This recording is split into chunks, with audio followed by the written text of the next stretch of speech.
خلقه ثم هدى قال فما بال القرون الأولى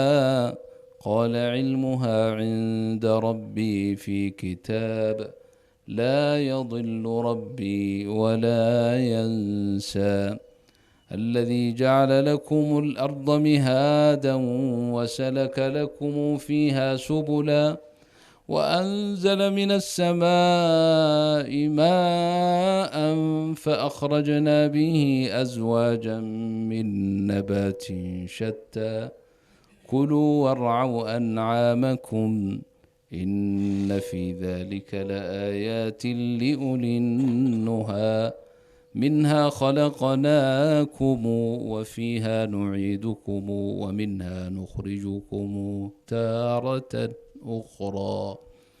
منها خلقناكم وفيها نعيدكم ومنها نخرجكم تارة أخرى. الحمد لله. مرحبا بكم أبناءنا وإخواننا، حفظكم الله ورعاكم وفتح عليكم أبواب الخير كلها. آخر آية منها خلقناكم وفيها نعيدكم ومنها نخرجكم تارة أخرى، وتذكير هي إيش حسوسين أصل الإنسان iyo meeshuu ka yimid iyo meeshuu u noqon doono. haddii cid ay wax xusuusanayso, ay tadakurayso, ay khushuucayso, waxaa ugu awleysan طaalibulcilmiga. أولى الناس بالخشوع والخضوع لله طالب العلم الداعي إلى الله. isaga dadku dhan ka awleysan, لأن cilmiga baridiisa iyo dacwada fidinteeda waxaa asaas u ah ninkan daaciga inuu isagu mutaathir ku yahay, oo arintaas isaga marka hore ay saamayso si ay dadka ay u gaadho. waana min sunnati illaahi, waxaan qalbi ka soo bixin inaana qalbi kale uusan weelayn una gaadhin. sidaa darteed awla annaasi bitadakuri waa ahlu lqur'aani, ahlulcilmi, dadka nisbadan khaaska ah, iyadoo muslim guud ahaan leeyahay, haddana nisbe khaasaad yeelatay oo ilaahay baa ku sharfay. khaasatan ahlulqur'aan ilaahay si khaasu u xusay. bal huwa aayaatun bayinaatun fi suduuri aladiina uutuu lcilm wa kalaamu llahi laysa biamrin hayin. allah baa saas leh, bal huwa ay alqur'aanu آيات بينات في صدور الذين أوتوا العلم. طيب كواس أوتوا العلم صفات كودنا إلهي بقرآن كعدي إن الذين أوتوا العلم إذا يتلى عليهم يخرون للأذقان سجدا ويقولون سبحان ربنا إن كان وعد ربنا لمفعولا ويخرون للأذقان يبكون. هذه صفات أولو العلم. أوتوا العلم kuwa uu ilaahay yiri laabtoodan quraanka galinay oo ku xambaarnay kitaabka, waa kuwa sifada leh weey, waa kuwa markay kalaamka ilaahay ay maqlaan khushuuca weey, waa kuwa ooyo weey, waa kuwa habeenkii iyo maalintiiba u taagan tilaawata kitaabillahi ana al-layli wa ana an-nahari. waa kuwa quraanka sida uu imaam shaatibi rahimahullah مقدمتي شاطبي مركي وسيد ميني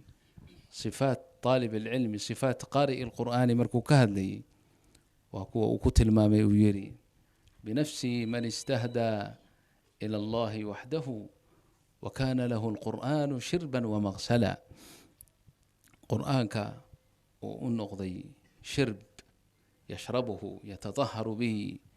يا مغسل وسوء طهره قودنا وكدكتي. وقرآنك قوت القلب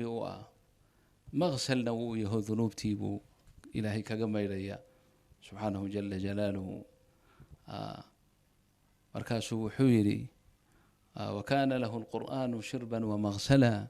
فطوبى له والشوق يبعث همه وزند الأسى يهتاج في القلب مشعلا. wuxuu tilmaamay inuusan baarid ahayn kalbaaridiine mutawaqid alqalbi uu yahay, qalbigiisu hursan yahay lixaml waxa uu xambaarsan yahay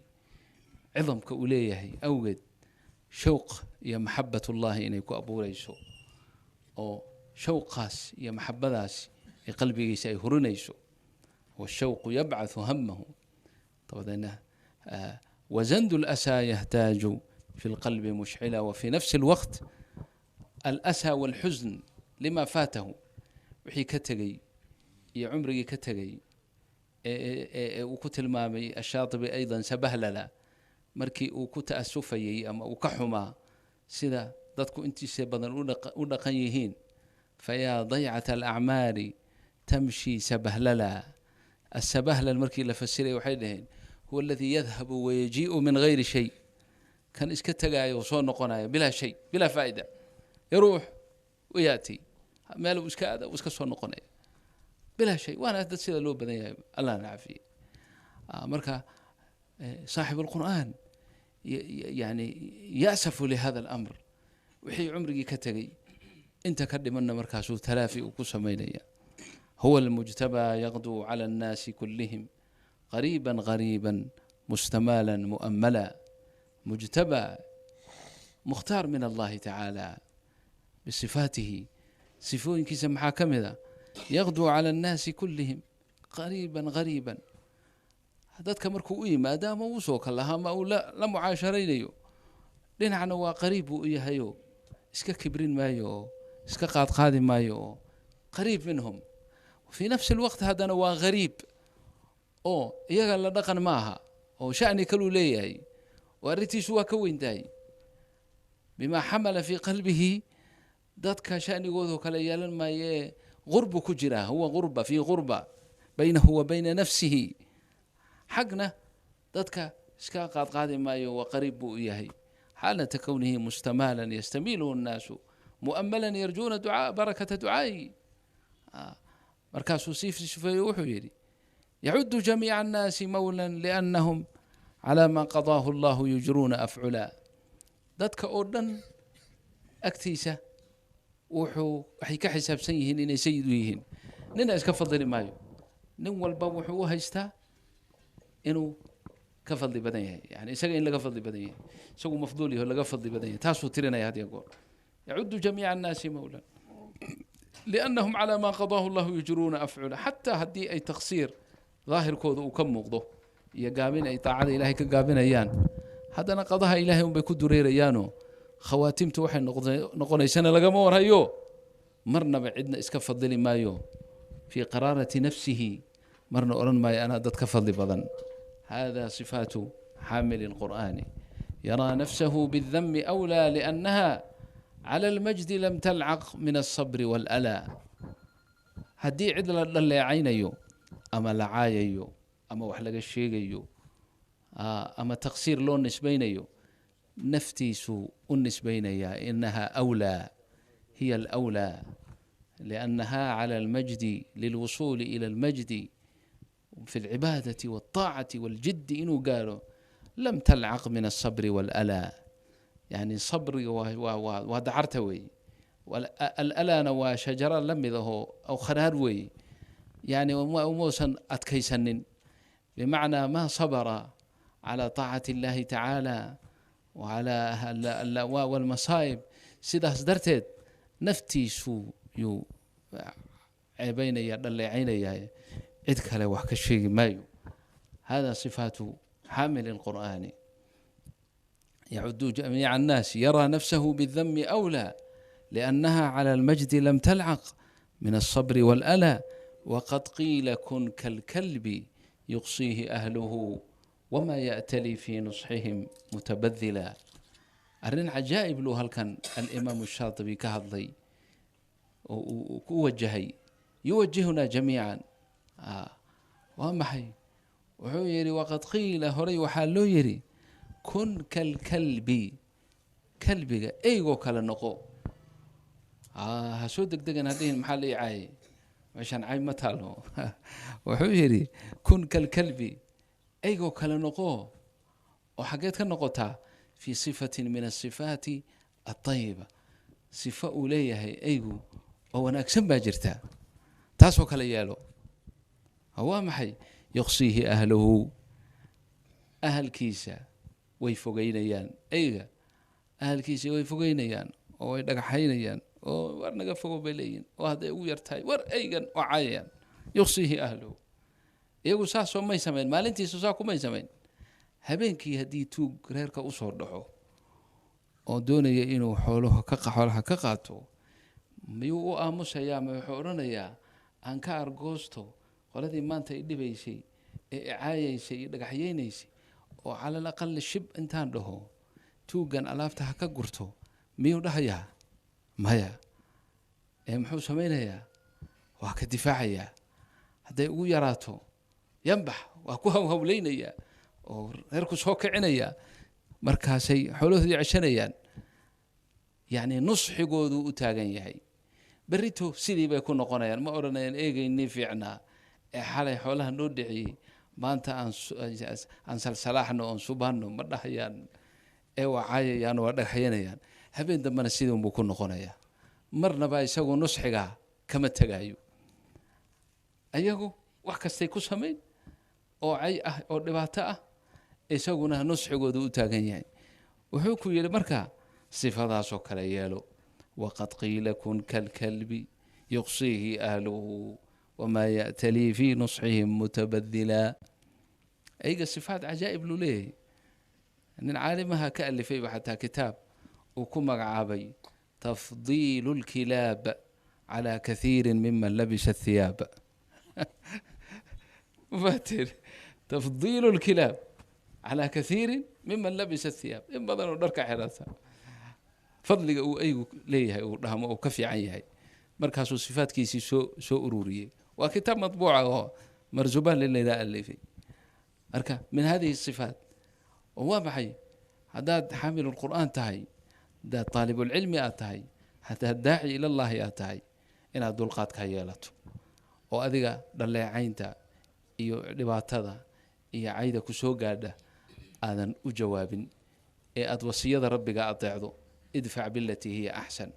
adigu sida wanaagsan inaad u jawaabto adigu inaad dul qaadato haday ku noqdaana wanaag adigu ku noqo wallahi hada fiican waay hada fiican soma waa sahal inaan ku hadla aniga waa sahal idinkuna inaad dhageysataan waa sahal laakiin ku amal falkiisa allah nasiyo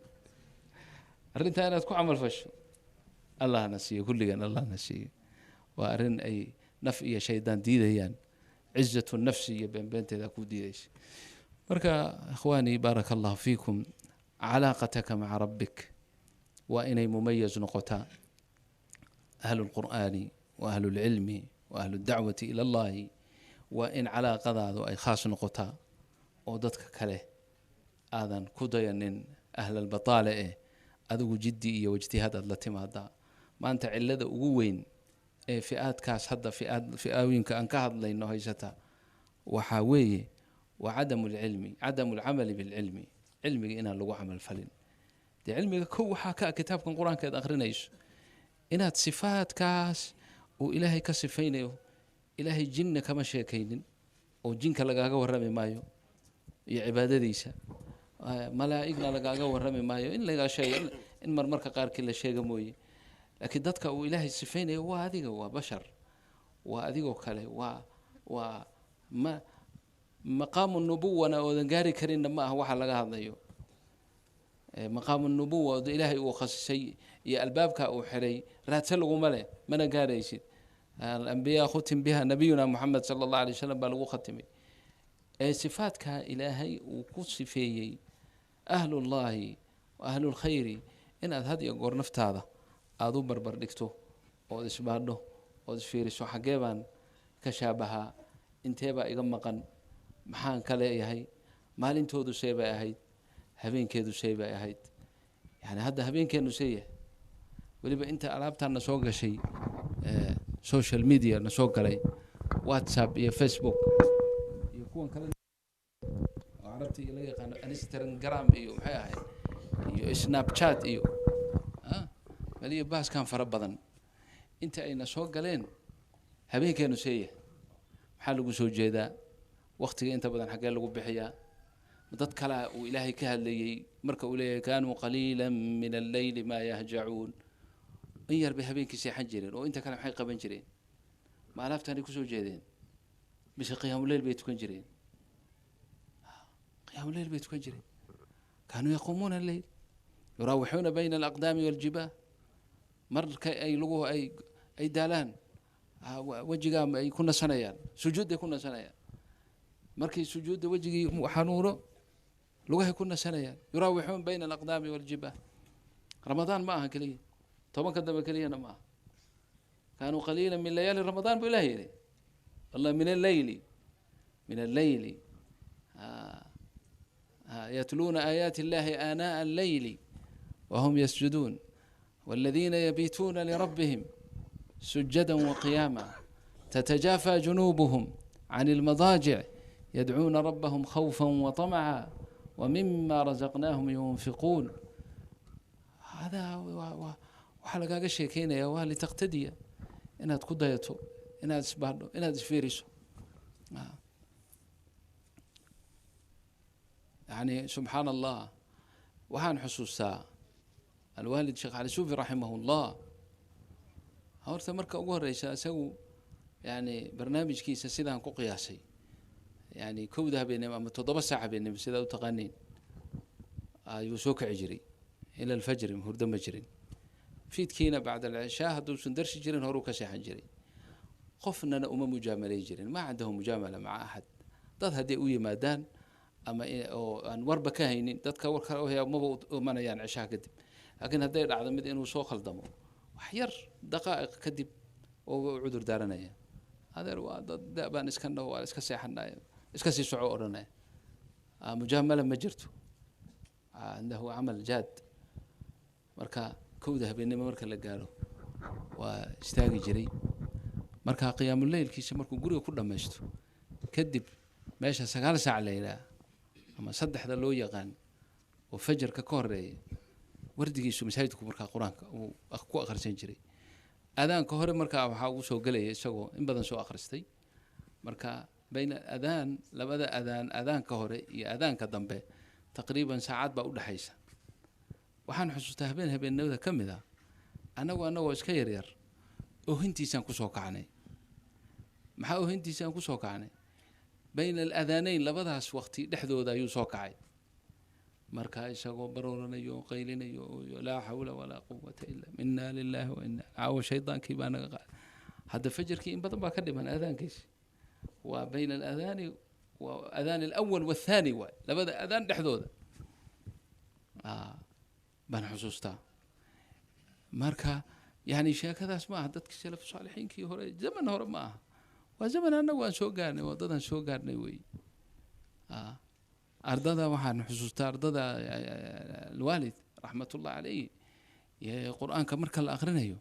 shay caadi bay ahayd dabiici bay ahayd inaad aragto yani dad ooyay sheekh cabdiraxmaan fool sheekh la oran jiray markii dambe jaamacada islaamiga ka soo baxay raxmatullah alayhi allahu naxariiste 3 maalin iyo 3dooda habeen آيات مقلي وسقوا ماء حميما فقطع معاءهم أنا وين ما يرير بانهين لكن وان حسوستا ما إلوبن سدح بريه سدح ذا مالن بو وهن حتى صوم بي هيدا أفركي ودي إنه يماتوا وهن استبجوكتو أن كلا قوين شيخ اسنا شيخ عبد الولي الليلة وأرضها كم ذا صلاة أنه كجرة فأم آيات سورة الانشقاق بو آخرين يا شيخ أنا كان صفقة دمان كنت كنيني ومركا أدبان ويرى لكن ما إلوبن واقع هذا ما إلوبن وأما من أوتي كتابه وراء ظهره فسوف يدعو ثبورا ويصلى سعيرا هل كان مركو مري شيخ في القراءة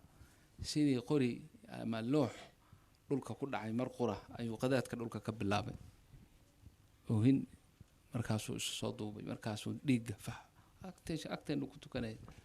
للأسف كدم بان هاي وما المرة اللي بوقني مركز يا أخي كنت ساس علىها وقلوب تود إلي نوهيد inaan marka nafteena aan la dagaalano oo bal cilladu meesha ay nagaga timid aanu dib ugu noqono oo nin walba naftiisa uu dib ugu noqdo si dacwada iyo khayrka aan ku jirno iyo macalinimada iyo qur-aanka dadka aan barayno ay taathiir u yeelato ay dadka ay saamayso ayaa lanaga doonayaa. ikhwaani baaraka allahu fiikum. yani taas waa dhinacaas. dhinacan kalena aham shay alakhlaaq alxasana, akhlaaqda wanaagsan. hadda imaam shaatibi qaarkeed aan hadda hadalkiisii aan kusoo maray in la isjeclaado kalgacayl iyo maxaba. tuxiba liakhiika maa tuxibu linafsik wa min asifaat almaxbuuba.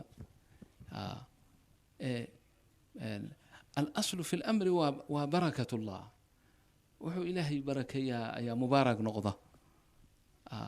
in yar oo taxsiil iyo dadaal oo la timid oo ilaahay kuu barakeeyey ayaa wax weyn ilaahay kaaga dhigaya. dhib kasta iyo dadaal iyo rafaad kasta haddii ilaahay barakada ka qaadana bilaa faa'iiday noqonaysa. marka inaad tadaruca aada badiso oo calaaqada ilaahay aada la leedahay calaaqa khaasa oo xamiima ay noqoto ayaad ku gaadhaysaa in shaa allahu tacaala khayra addunya waalaakhira. wasiyada iyo dardaaranka xagga qur-aankana alxamdulilah waa dadaashaan. allaha dadaalkaas idiinsii kordhiyo in shaa allahu tacaala. xufaadda qur-aanka xifdiyey waxaa laga rabaa oo muhim ah in wardigooda ay ilaaliyaan, ajzaada ay maalintii akhrinayaan. dabcan marka ay ugu yar tahay haddaad xaafidulqur'aan tahay waa inaad 3 juz akhridaa. hadda sida ay maaragtay qarireen ahlulfanni waay ta ugu yar yani 10 cisho inaad mar dhammayso. haddaad ka fiican tahay oo toddobaadkii mar dhammaysana waa arrin aad u wanaagsan. toddobaadkii qur-aanka haddaad mar dhammayso waa nin aad u fiican baa tahay, fariid baa tahay, sida ugu fiican weeye. waana sahal jiddan yani maysuur. haddaan khudlaan kale uusan jirin sahal waay, waqti badan kaa qaadan maayo. adiba xaafid markaad tahay dee waa iska aqriyaysaa. haddaad meel u socotay, haddaad meel kadegeysiyo, haddaad hawl kaleba oo aan u baahnayn, hadal u baahnayn, dee afkaad ka aqriyaysaa qur-aanka. inkastoo tawajuhiyo uu ku fiican yahay oo qalbigaaga uu soo jeedo oo xagga qiblada aada u jeedido waadan wax kale ku mashquulsanayn.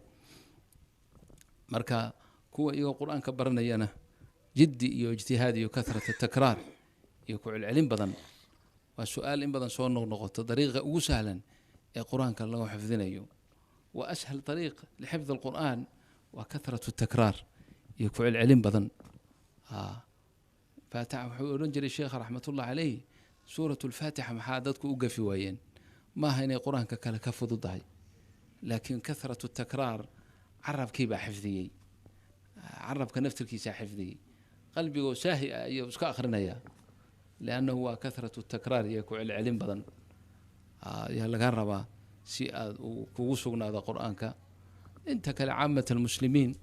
iyaga waxaa laga rabaa wardigaas yowmiga ah ee qur-aanka ah inay akhriyaan xataa yakuunuu lahum nasiib waxad. waa shayga ugu weyne ilaahayna siiyey, waa acdam hadiya oo ilaahay subxaanahu watacaala nagu manaystay. aafa yaroo soo gashaa jirta bacdu talabati alcilm, markay qur-aanka ay xifdiyaan kadib culumta kale ay bilaabaan inay qur-aanka iloobaan. saas ma idinku yar dhacdaa marka qaarkiis? ya waa arrin aada u foolxun weeye. waa arrin aada u foolxun weeye. waxa ka weyn ee qur-aanka aad baranaysaa muxuu yahay? qur-aankii baratay waa xifdisay, wuxuu kugu sugnaanaya dardaaranka nebiga waay calayhi salaatu wasalaam.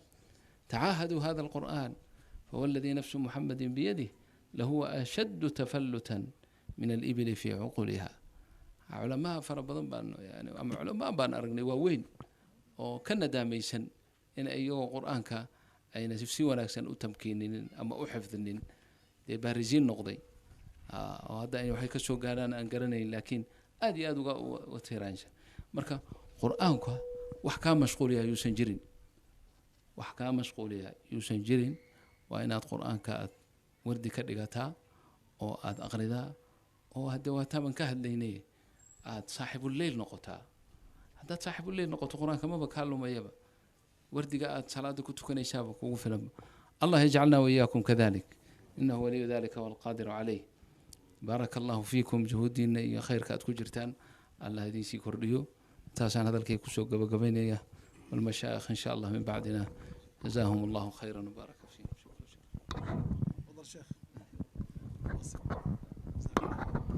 بسم الله الرحمن الرحيم. الحمد لله رب العالمين، والصلاة والسلام على رسول الله وعلى آله وصحبه ومن والاه.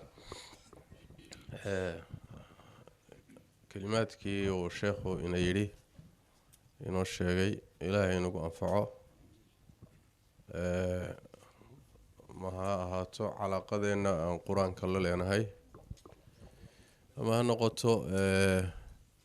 علمي طلب كيسة guud ahaanba ama ha noqoto dhaqanka wanaagsan ee looga baahan yahay culimada iyo dadka talabatul cilmiga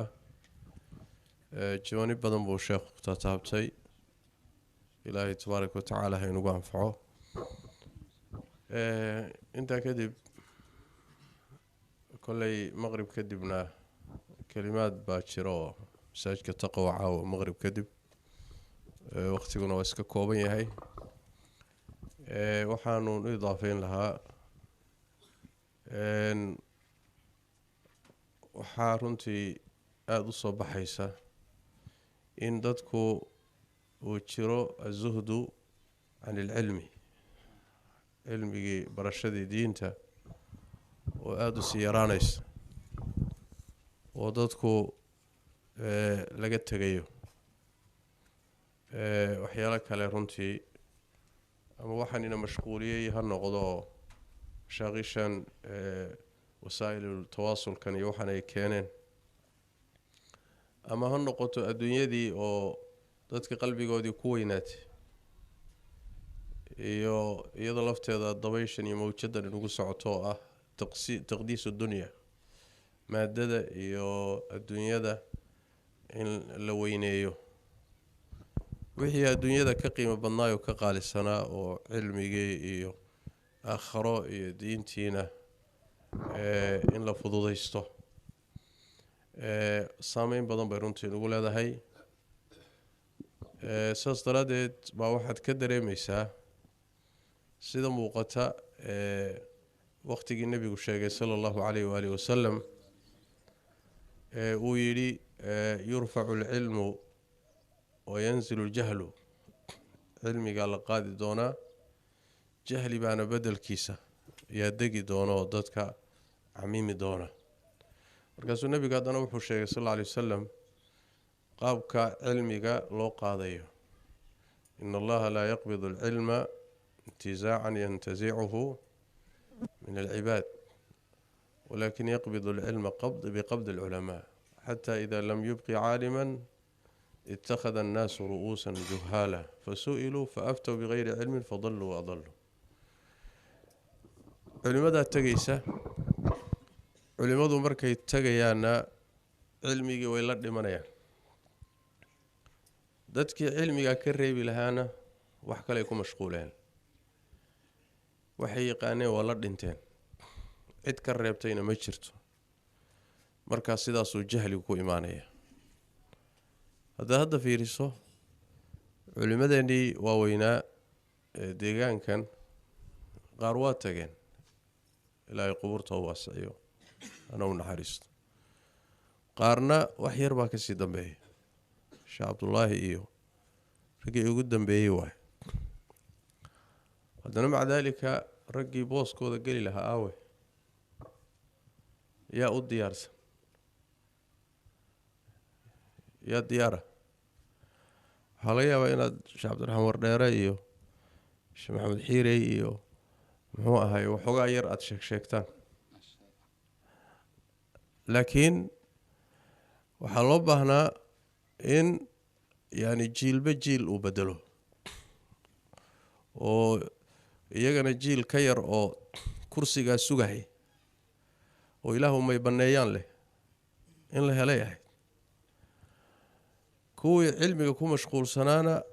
wax kalaa mashquuliyey, kuwana xaggii cilmigaba ma soo fiirin, iyagu meel kale ka biicabeen. arrintaasi marka waa khatar weyn, waa halis ummadda kusoo wajahan waay. cilmigu siduu sheekhu sheegay qur-aanku ka bilowdaa, dabcan qur-aankuna ku dhammaadaa. sidaas daradeed ba yani culimada uu sheekhu sheegayay oo aad uga qoomamooday cimrigooda inay quraanka keligii gelin lahaayeen ibnu taymiya kamida asagoo oo yani istinbaataadkiisa quraanka iyo tafaasiirtiisa cajiib tahay oo diintan sidii ugu adeegay cid ugu adeegtaba ay yartahay ay hadana mac dalika aakhir cumrigiisa wuxuu dhihi jiray haddii dib la ii celin lahaa cimrigayga dhan quraankan gelin lahaa quraanku waa cilmi oo dhan waay lafdigiisa iyo akhrintiisa inaan juhdi gelinayo xifdigiisa dhanka kalena inaan dadaal iyo juhdi gelino fahamkiisa laana ilaahay wuxuu u soo dejiyay kitaabun anzalnaahu ilayka mubaarakun liyadabbaruu marka tadabburkuna wuxuu farc ka yahay fahamka macaanida haddaadan macaanida quraanka fahmin ma tadabburi kartid tadabburka iyo fahamkaas marka waxa ka dambeeya waliyatadakara ulul albaab ku dhaqankii baa ka dambeeya sidaas tartiibku u yaala xilligii salafkana ridwaanullaahi calayhim saxaabadii nabiga sallallahu alayhi wasallam siday quraanka u baran jireen iyo sidaan u baranno way kala duwan yihiin waka ninka lihi jiray abu cabdiraxmaan as-sulami kitaabiciga ahaa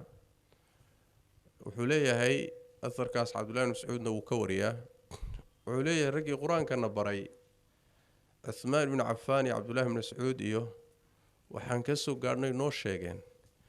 النبي صلى الله عليه وسلم مركي قرآن كقادن أيان طبعا آيادات بقادن شرين طبعا كآيادات أي أخرسك عربي هاي قراءة معناها يوليوكو عمل فلك طبعا كمركي سوق قيبان ayay hadana 10 kala qaadan jireen wuxuu leeyahay fata'allamna al-qur'ana wal-ilma wal-amal hal marba wax isla barteen quraankii cilmigi quraanka ku jiray iyo amal falki saas daradeed ba aymadii sunnada qaar kamid ah waxay leeyihiin in la kala fasliyo quraanka macnihiisa iyo lafdigiisu waa bidc gadaal ka yimid bay leeyihiin waqtigii saxaabada iyo salafka ma jirin waxa loo wada qasti jiray hal mar inay madaaristu ay ilmaha quraanka lafdigiisa lagu horeysiyo kadibna adaabtiisa macnihiisa la baro kutubtii loo bilaabay cilmigii bartaan saasay ahaan jirtay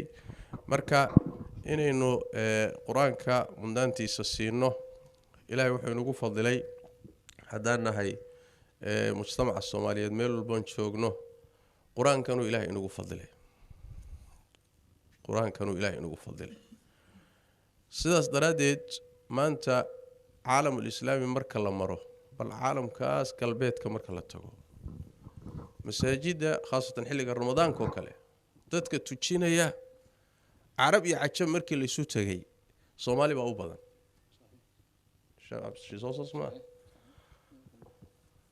يعني وادويد با wadada caraba meesha isugu yimid meel markaasa nin baa wuxuu soo jeeday su'aal wuxuu yiri caalamul islaami dadka ugu xufaad badan yaa waay yaa ii sheegi kara buu Soomaalidan marka madmadow lama yaqaan Afrikaan waaye Carabi ma taqaano mar dhow on qaxnay un baa leena arkay oo meelaha reer galbeedkii oo Yurubka leenugu arkay laakiin leena ma aqoonin سؤاشي نوحو يدي مصر بقوا قرآنك أوح فاض بضا نوحو يدي ما بهاشي مروكو يا مغرب العربي نوحو يدي السودان وحبا كما تشري وحصل وقت كان هذا اللي تشوق ضدك أوح فاض بضا عالمك كمجتمع حديري والصومالي دبري وهذا صحيح وأنين أدونك صومري عالمك صار كوها وماشو نين كله أو isagana wadadada kamida muxuu ahay carabta kamida hayo asalkiisu nin Suuriya buu laakiin Sacuudigu deganaa ayaa wuxuu soo maray Yurub marka Yurub uu ka soo noqday Yurub wuxuu soo maray Soomaalidii qaxday oo masaajid ka asaastay maraakiis ka asaastay gabdhihii oo xijaaban dhalinyaradii oo masaajida buuxinaysa muslimiintii hore oo ugu horeeyay dalalka oo markay Soomaalidan judbaysan arkeen xoogaa diintii ku soo noqday oo dumarkoodii xijaabay oo masaajidii ku soo noqday oo Yurubiyaanki oo laftoodii islaamaya diintii soo galay markaasuu yiri markuu Yurub ka soo noqdo Riyaad ku soo noqday buu fadhi weyn qabtay markaasaa la nooga waran Yurub wuxuu yiri Ilaahay wuxuu u soo diray rasuul madmadow buu u soo diray war rasuul Nabi Maxamed ka dambeeyo la soo diray ma jiree rasuul madowna lama sheegin maxay tahay waxa sheegaysaa nimankii reer Yurub waxa Ilaahay u soo diray buu yiri ummad Soomaali la yiraahdo halka ka timid marka Ilaahay wuxuu halka inagu gaarsiiyay waa Quraanka sharaf buu Ilaahay inoogu yeelay sharafta aynu Quraanka ku yeelanay waa inaynu ku dadaalno Quraanka waa inaynu ku dadaalo sida sheekhu inoo sheegay oo Quraanka aan la saaxiibno Quraanka macnihiisa ku dadaalo akhriskiisa fahamkiisa ku dhaqankiisa inaynu insha Allah ta'ala ku dadaalo Ilaahay baa inagu barakeeynaya insha Allah ta'ala laakiin عيبتنا وحوجا waxay noqotay dhanka kale oo Quraankii lafdigiisa iyo akhriskiisa waa fiicanna laakiin dhanka عيبتنا waxay noqotay in aynaan macnihi ba in badan naga maqay saas daradeed ay imadeena masaajida tujinaya yani marar far badan hatta Quraankii markaad akhrinayso macaanida hadaadan garanaynin meelo badan oo aan waqafayn baad iska istaagi oo macnihi fasaadayo سوما ها ولا ياب مرك حافظنا وحاضرك إذا قرآن كان إيه دهينين هذا مع ذلك وحوي هاد قرن يسينو سن معناه حبك قرنين وعن الصلاة فهل أنتم منتهون وعن الصلاة فهل أنتم منتهون فويل للمصلين وكلوه سوما في بيوت أذن الله أن ترفع ويذكر فيها اسمه هاي يسبح له فيها بالغدو والآصال هل كهدد كو استاغت وددنا تراهدو رجال لا تلهيهم تجارة صوما والآصال وفاعلك يسبح حق هوري كو خيرنتahay waa ayad laakiin waxa la rabaa in la raaciyo macaanida ayaa garan kara marka waxa garan kara waxa keen kara ruuxa quraanka macnihiisa garanaya waa muhiim marka inaynu xoog saarno quraankii xifdigiisana ku dadaalo fahamkana insha Allah ta'ala iyadana aynu insha Allah ta'ala ku dadaalo isuna diyaarisan dhaxal weyn baad haysataan wax lagu bedesho ma jiro ruux Ilaahay quraan siiyay oo diin siiyay meesha uu uga guuri iyo wuxuu ku bedelanaya muxuu yahay wuxuu ku bedelanaya maxay tahay ma kursi baa lagu bedeshaa mise ganacsi baa lagu bedeshaa waayadna waxa soo baxay macallimiintii quraanka ee dugsiyada hayay oo Ilaahay dugsiyada ku barakeeyay ayaa waxaad arkaysaa isagoo barakaysan oo ladan oo xaafidul quraan oo macallim oo muxafid ah ayaa waxaad arkaysaa waxoogaa tijaare yar baa u soo baxaysa bak maalinta dad waxaad arkaysaa isagoo marye yar xambaarsan oo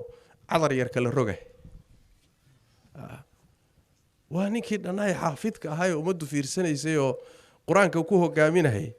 hadduu isku wada dhib male hadduu cadarkana wadwado maryahana wadwado quraankiina meeshii ka wada dhib malaha laakiin wuu ka guuraya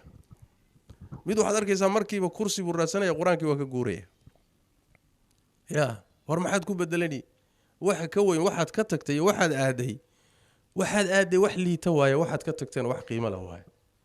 sidaas daraadeed Allah idin barakeeyo iska waqti dambe kelimada sheekha baan muxuu ahay waxoogaa sii taakiidinayay Ilaahay quraanku inagu sharfay aakharana sida baa quraanka leenoogu sharfiyo sida quraanka loogu kala fiican yahay baa aakharana loo kala fiicnaan doonaa waa adduunka sharafa iyo sharafkii aakharo oo isagana raacsan waaye marka Allah idin barakeeyo cilmiga ku dadaala culimanimada niyooda waa waxaan garanayaa xeer baan hayno kutubta naloo akhrin jiray marka sheekha wuxuu dhihi jiray dhalinyarada wuxuu ku dhihi jiray sheekhnimo niyooda war sheekhnimo hal niyoodu dhihi jiray sheekhnimo hal niyoodu maxay tahay bimaana wax way ku tala gal inaad culimo noqoto culimadana dhaxasho Sooma ku tala gal oo diyaar garowgeedii iyo amalkeedina la imo ومنزلة السرع قرآن كو هل تشجو أماني واحد تشجوين أدونك كتشرودن هل تشجو أماني تشجد أنا وحوين الإمامة في الدين صما waxaan kale kuraastan iyo jagooyinkan adduunka iyo waxaan oo dhan quraanku waa ka digay laakiin hal jago gooni loo amaanay baa jira oo ah al-imama fi din rabbana hab lana min azwajina wa dhurriyyatina qurrata a'yunin ha waj'alna lil muttaqina imama ina dadka ahlu diinka iyo dadka ilaahay doortay imaam u noqoto oo khayrka lagaaga daydo ya oo hogaamiye khayreed noqoto معك في عن ماشي لقى نقول لها ما أمرك مركا خيرك الله ينقص سجوا إلهي دين تهاي ينقص سجوا إلهي تبارك وتعالى هاي ينقص دلو هنا ينقص صاروا شيخا خير الله السيو قرآن كان هذا كيسان سومالي ده كوفا فين هذا كشي كينيني وإن سوق قارئون سوما سوق سيدي دات كي صعدهم بين سوق قارئ لكن حقيقة كسب لو ده القرآن كان مجود تجويد كله عرب كسحسين هي سيدا صحدا الله آخرنا سومالي حقيقة كسب لو يا تاريخ دي سمايسا نو قارس نحتاجنا القرآن كي تجويدين نمبرس أرجنا سوما ها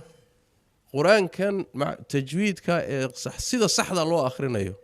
سومالي ده وحصوها شعلي الصوفي إلهي هو نحرسته شيخ أبيه قيبها كله الدين تورن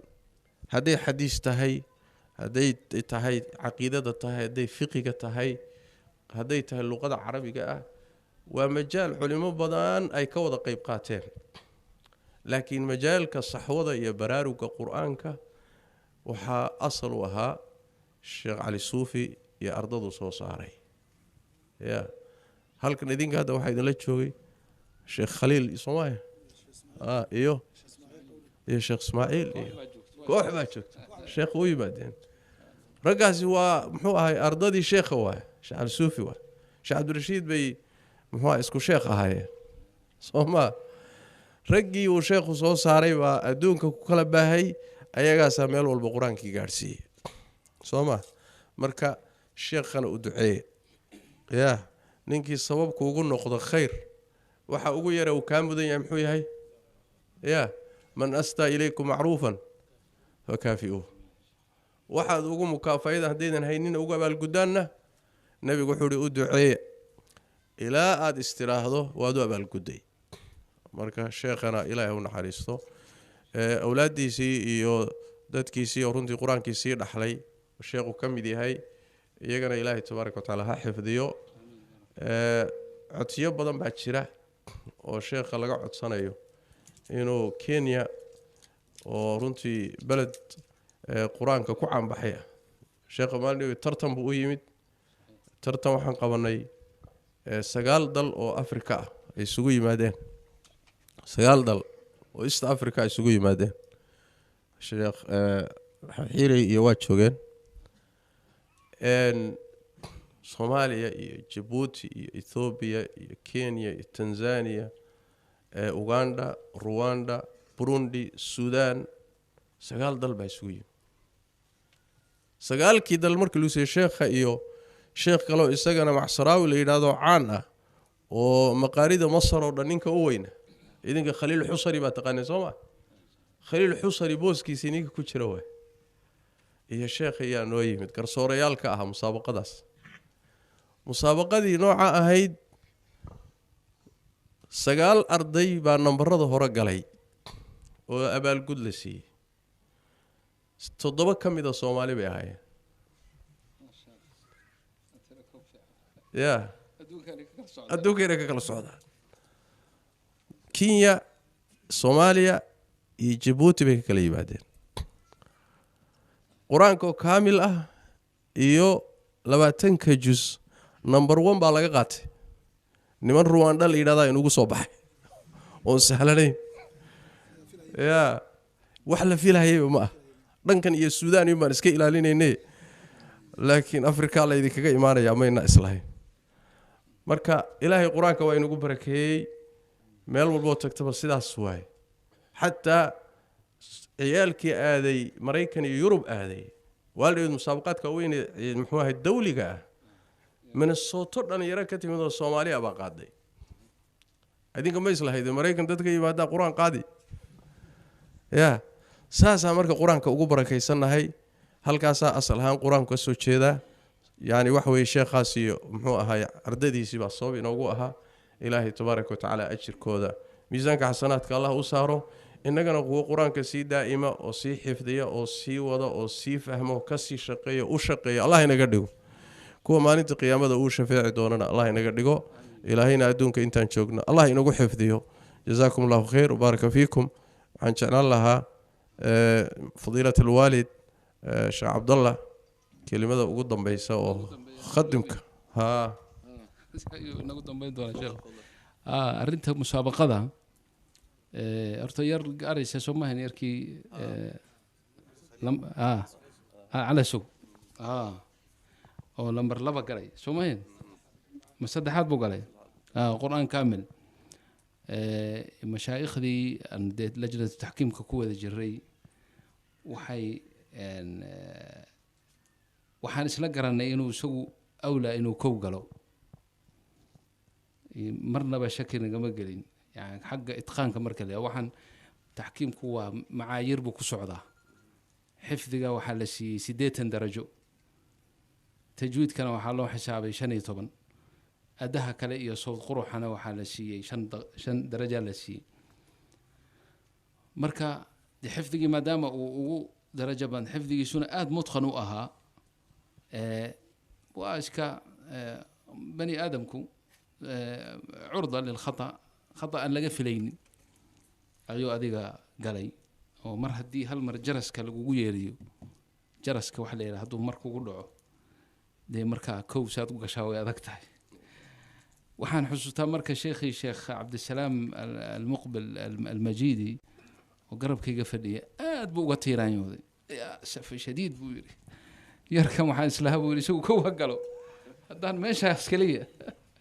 وسنقفل هين meeshan kala ilaahay subhanahu wa ta'ala ninka kala alla waafajiyo Rwanda waxaan ka wadaa reer Garisha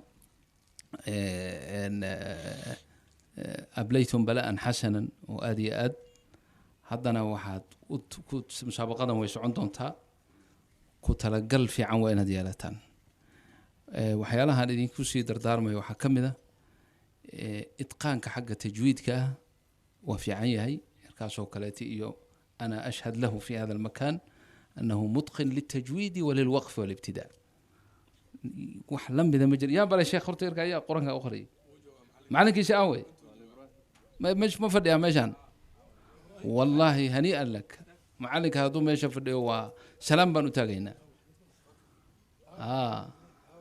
معلم هذا ما جو مسخرنا يا هذو سنجوجنا نجا قرشي أبي شقكم بلين أبي شو عليه نكبري وحاوي لأنه ويرتعي إتقانك تجويدك يو حفظك يو وقف ابتداء الناس قدر درسته الوقف والابتداء وحلا إلى باجرة حتى وقفك اضطراري مركو كجوك سدو ماشي وكسر بالله يا مرلبات وهذا أن قال ليني يربع آخري حول من جبوتي وكيمد يا أيها الذين آمنوا إنما الخمر والميسر والأنصاب والأزلام رجس من عمل الشيطان فاجتنبوه لعلكم تفلحون أتسمعين إنما يريد الشيطان أن يوقع بينكم العداوة والبغضاء في الخمر والميسر ويصدكم عن ذكر الله وعن الصلاة وكجوك سدي فهل أنتم منتهون دوك بالله لها تمام محوك صوب اللوذي وعن الصلاة فهل أنتم منتهون معنى هو اسكدي والصلاة مسكدين يجابها ماشي تمت ما يسكدين من وذلك عبد السلام مجيد لا والله لن ننتهي وقالت لكن يركن أدبو نوع عجب قليل قردي سنة وسجل أنت سوما والله تصلح للتعليم هنيئا لهذا المعلم إن وقفك ابتداء هذا ماشي لقو كلا تقو مسابقات الدولي ولما كغيب قال لا ماشي لقو كلا تقو ووقفك ابتداء تجويدك تضبط ويا قانان حفظك تضبط وقلب السدو إلى كده لكن الوقف والابتداء ومهم جدا جدا إن تعرفته أتكو أبا بسان مد مالمهن إيه ليريد أو جرتي دردارن والمعلمين تانو شهرت معلمين سيجار ما لو كل مدونا haddana waa nala fadhiyaan in badan in badanna soo nalama fadhiyaan macallimiina waxaa dhacday baryahan dambe wasligii baa laga tegey wasliga ka tegidiisu waxay noqotay in aan qur'aankii xarakaadkiisii la aqoonin iyaaka nacbudu wa iyaaka nastaciinu miya mise nastaciini mise nastaciina inaad wasli ku baratay u baahan tahay wa iyaaka nastaciinu hdinaa inaad wasli aqrido dad baa waxay akrinayaan wa iyaaka nastaciinu ihdina waa khata laakiin goormaa la baranaya waa marka inaad wasliga ku barto fa alwasl ihtimaam inaad siisaan horta idinka aslanba ka macallimiin aad barataan oo adiga wardigaaga aad ka dhigatid min dimni alawlaad waxaa jirta musaabaqa lagu sameeyo qadar oo maxalli ah laakiin waa musaabaqada adduunka ugu adag waay musaabaqa ka adag maba jirtaba liannu waxaa loo sameeyey maftuux baa laga dhigay da kuma xidhna haddana maftuux baa laga dhigay oo nin kasta xataa a'immo bangaaliyiin iyo bakistan iyo iyagaa marka had iyo goor kow gala markaasay waxay sameeyeen si ay u kala saaraan waxyaalo oo alghaaz oo aan looba baahnayn oo luqsi ah oo maaragtay ka bilowbay waxay ku leeyihiin hal xidhaalay ku soo dareen war ka daaya saan u lahayn dhowr sano markii dambe waxay dhaheen waayo waxaan ku kala saar waxaad ku kala saaraysaan baan nidhi wasliga ninkan lianna sanad kasta waa loo ogolyahay inuu soo galo waxaad ku fardi yeeshaan mar hadduu hal mar faa'iisay marka labaad in hal su'aal 10 su'aal haddii hal su'aal la yiraahdo wasli ku aqri tiibay marka ku kala hareen tiibaa kala raabtay marka inaad wasligan aad ku dadaashaan marka tawfiiq intaas insha Allah taala tawfiiqdan Allah idin wafajiyo barakallahu